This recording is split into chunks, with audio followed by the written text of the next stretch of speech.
Tu ne posséderas rien et tu seras heureux. Tu ne posséderas rien et tu seras heureux. Paradoxal, n'est-ce pas? C'est bien le thème de World Economic Forum, Forum économique mondial par Klaus Schwab. Tu ne posséderas rien, tu seras heureux.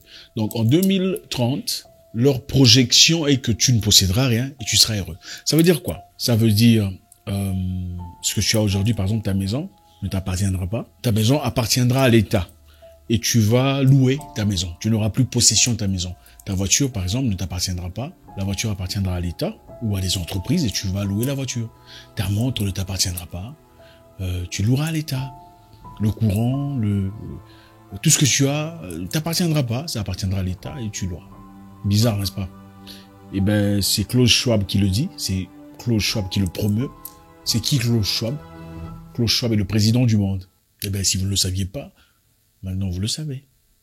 Tu ne posséderas rien et tu seras heureux. C'est ça l'objectif qu'ils ont. Tout ce que tu cherches sera délivré chez toi à la maison à travers un drone. Donc tu seras à la maison, tu n'auras plus besoin d'aller dans une boutique pour aller louer ce que tu veux. Donc ce n'est même pas que tu iras dans la boutique chercher ce que tu désires. Tu resteras à la maison, tu commanderas en ligne et on t'emmènera ce que tu désires à travers un drone qu'on viendra déposer juste devant la porte de ta maison et tu signeras et diras merci et tu seras heureux. Donc plus besoin de sortie, plus besoin de tout ce que tu veux. Ta voiture sera pas à toi. Dans les rares cas où tu auras besoin de te déplacer, tu feras usage de voitures de transport communal ou voiture louée, d'accord? Une voiture qui appartient à l'État ou à une entreprise privée, telle que Tesla par exemple. Tu paieras quelques sous à travers ta carte, sans argent parce qu'il n'y en aura pas. Et ensuite, tu iras voir ce que tu as à voir, ce que tu as à faire.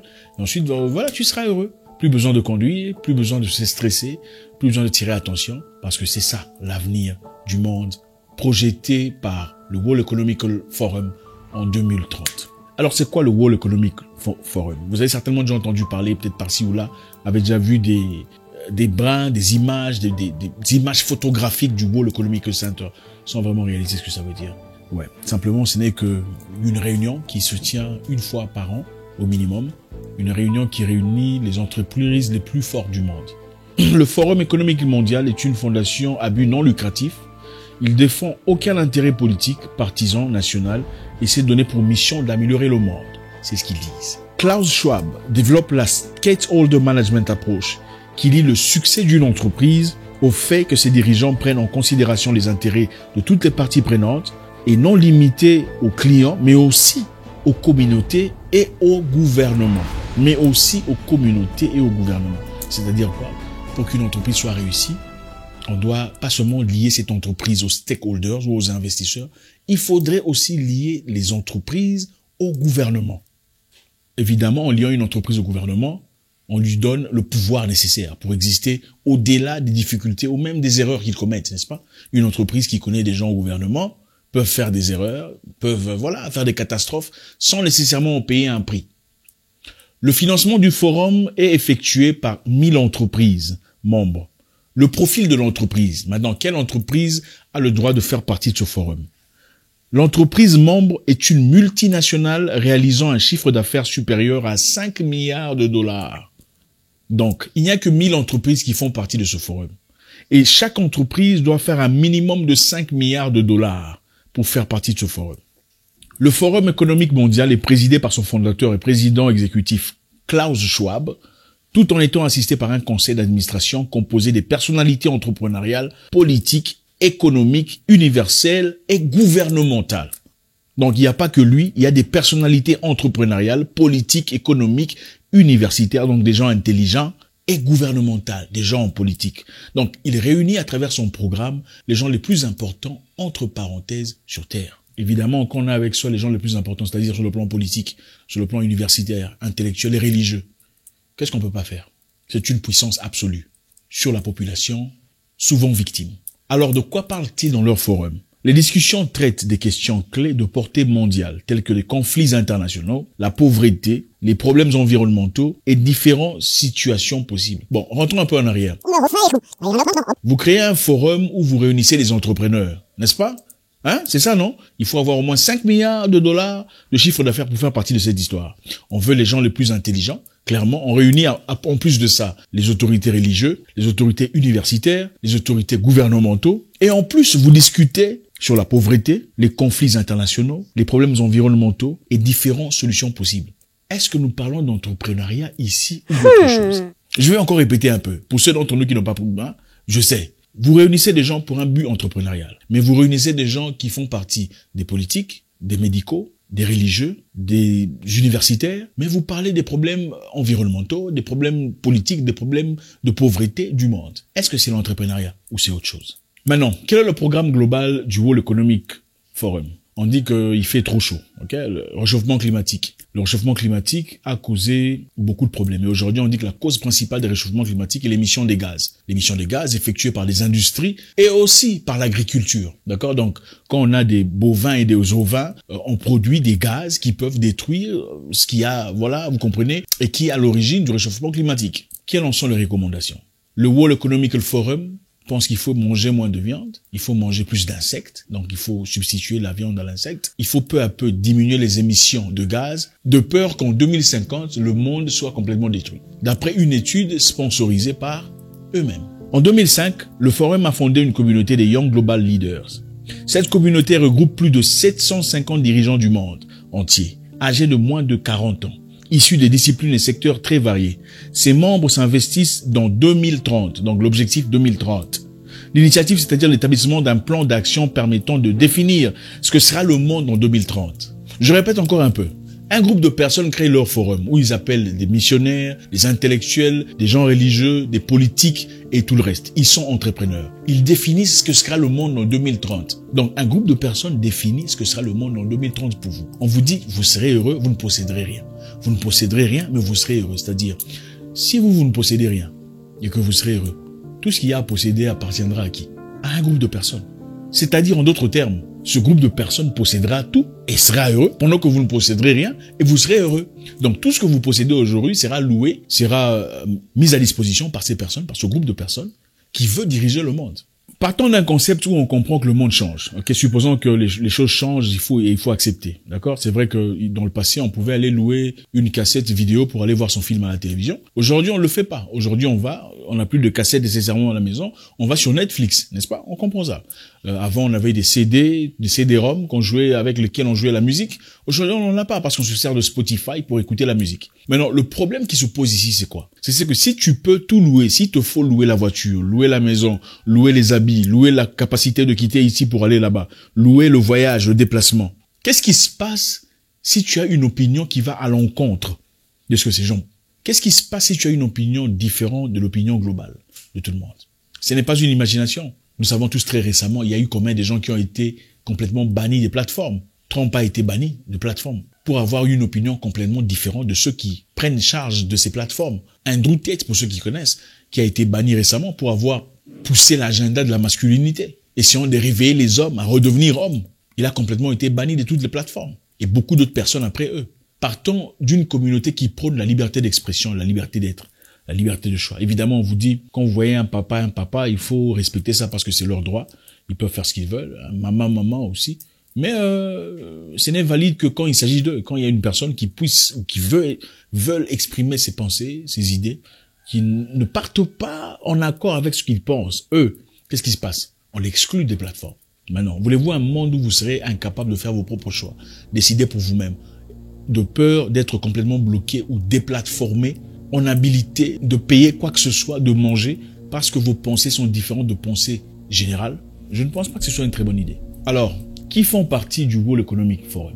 Le président canadien, Justin Trudeau, Emmanuel Macron, Bill Clinton, Barack Obama, Hillary Clinton, le président turc, le président japonais, le président indien, Vladimir Poutine de la Russie. Curieusement, Vladimir Poutine, quand il s'est retiré, très intelligemment, Vladimir Poutine était un ancien de KGB. En tant qu'élément d'intelligence, on va d'abord voir ce qu'on veut nous proposer pour finalement décider de rester ou pas. À partir du moment où il a décidé de se retirer de cette histoire, parce qu'il est contre l'agenda proposé, il est devenu l'ennemi de tout le monde. Alors concrètement, quel est l'objectif final? L'objectif final est de vous déposséder de ce que vous avez, de vous déposséder de vos maisons, de vous déposséder de vos biens privés. Aux États-Unis, actuellement, il y a une entreprise qui rachète les maisons des gens. Ils rachètent les maisons non pas pour vendre, ils achètent les maisons pour louer. Ils ont déjà acheté des centaines de milliers de maisons pour l'instant. Aux États-Unis, le monsieur que vous connaissez là, le chef d'ordinateur, a actuellement acheté la plus grande partie des terres pour y faire ses fermes. Il est pour l'instant le plus grand fermier aux États-Unis. Deuxièmement, pour ceux qui savent, il est celui qui propose la consommation d'insectes à la place de la viande. Il propose évidemment de consommer des insectes à la place de la viande. Et aussi, il a investi plus de 20 millions de dollars dans une entreprise de production de viande artificielle, dans l'objectif de contrer la consommation de viande. Le tout sous l'objectif du World Economic Center de Klaus Schwab. Donc toutes ces personnes puissantes sont sous l'égide de cette force que vous reconnaissez et que beaucoup ne connaissent même pas.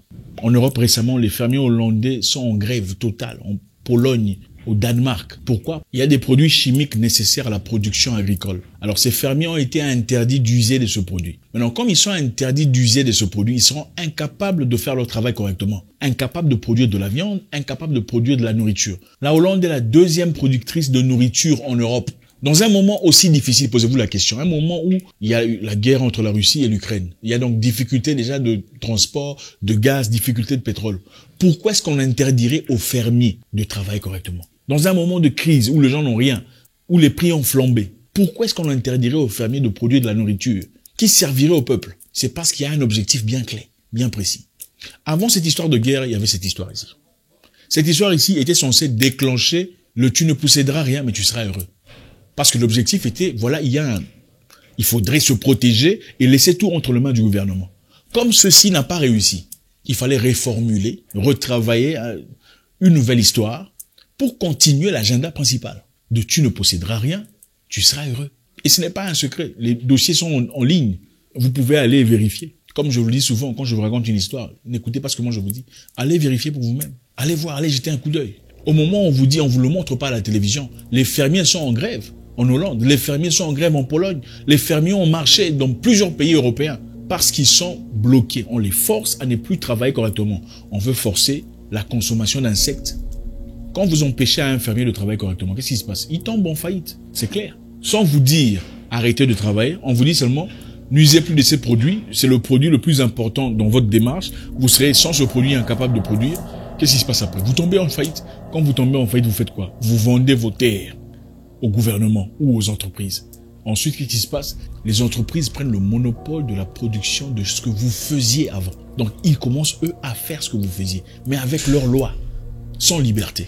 En Afrique, on apporte beaucoup de projets disant on veut aider les Africains à produire, on veut aider dans l'agriculture, on veut faire tout ça. En Tanzanie, récemment, ils sont partis, ils ont dit, OK, nous allons vous aider à produire beaucoup plus de nourriture. Moyennant nos histoires modifier tout ça pour produire beaucoup plus. La Tanzanie a une culture de partage de grains. C'est-à-dire, quand tu es un fermier ou tu es un agriculteur en Tanzanie, tu peux facilement partager tes grains ou tes noix à un voisin, disons, voisin, tiens, va aussi produire chez toi. C'est naturel, c'est organique, c'est bio. Maintenant, qu'est-ce qu'ils ont dit? On va venir en Tanzanie vous aider à faire beaucoup plus de nourriture. Moyennant une chose.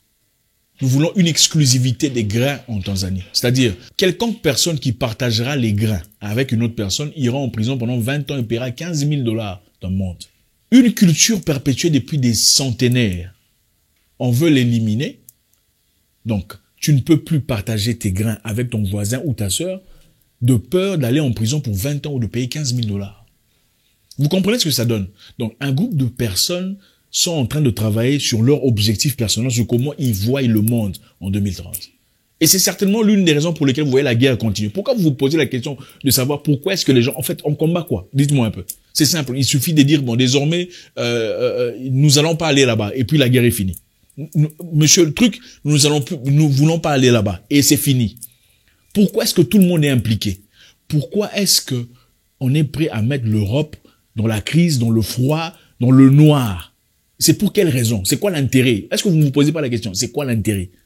C'est parce que de l'autre côté, on ne veut pas appliquer ce qui est présenté, préparé de ce côté-ci. It's at the end, what the fourth industrial revolution will lead to is a fusion of our physical, our digital, and our biological identities. Klaus Schwab a dit, le futur, l'avenir sera une fusion du physique, du digital et du biologique. C'est-à-dire, ton identité sera physique, digitale et biologique. C'est la 4e révolution industrielle. Ton identité sera physique, digitale, biologique. Ça vous rappelle quelque chose? L'objectif est de contrôler tout le monde. Dans une structure où vous n'aurez rien, vous serez heureux. Donc vous serez en train de vivre en abonnement. Si vous vous comportez de sorte à ne pas respecter les normes requises, dans ce cas, vous allez subir les conséquences. Soit on vous bloque l'accès ici, on vous bloque les sorties, les drones ne viendront pas chez vous pour délivrer quoi que ce soit. C'est ça leur projection à partir de l'an 2030. L'idée principale de Klaus Schwab était de promouvoir l'entrepreneuriat. Mais avec la force et la puissance, ils ont compris qu'en unissant les politiques, les intellectuels, les religieux, on contrôle tout un peuple ou toute une nation. Je sais qu'il y a beaucoup de choses à dire. On ne pourra peut-être pas tout gober, tout contrôler, tout comprendre en une vidéo. On ira progressivement. Je sais qu'il y a un risque même pour cette vidéo. Mais au nom de la droiture, je dois le faire pour vous. Ne me croyez pas. Ne gobez pas tout ce que je raconte. Allez vérifier. Au revoir.